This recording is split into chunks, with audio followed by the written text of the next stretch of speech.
Eu tô vendo de longe você tomando cachaça com essa loira vagabunda que você arrumou. E o Pix, que era pra fazer o quarto da criança, do nosso filho, né? Que não, eu não fiz com o dedo. O Pix não caiu até agora na minha conta, não, né, Reginaldo? Então você vai fazer agora. Terminou de falar? Terminou. Primeiro que você chegou aqui sentando como se fosse dona, você não é. Segundo, que eu não chamei piranha pra conversa. Cala sua boca. Você não assuntei com ele. No máximo uma pensão, tá? Pensão? Ele vai me dar o quarto da criança aqui. Faz mesmo. Não vai me dar porque ele é Pixel, não. Você não vai fazer, tá? Você não vai fazer. Não vai fazer, não.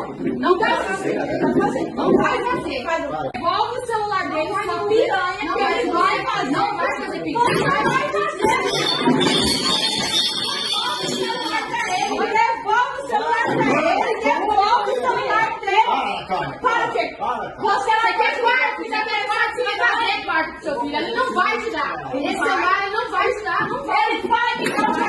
Não vai. Tá achando o quê?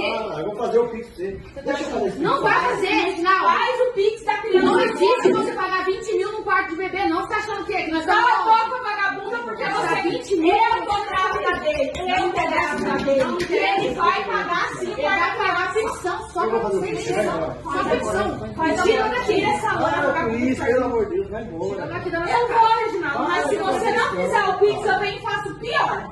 Eu faço pior, eu vou esperar. E com essa sua loirinha vagabunda, Eu vou esperar, tá? Cala a boca, cala a boca. Não veio depois você vai dar. Cala a boca, sua piranha. Eu não posso mostrar em você, tá? Chega, Natália, vai Depois você vai embora. ver. Só descansa, Piranha Essa cara. barriga vai sair daí, tá? Essa barriga vai sair. Para também, por favor. Ah, para o quê, Reginaldo?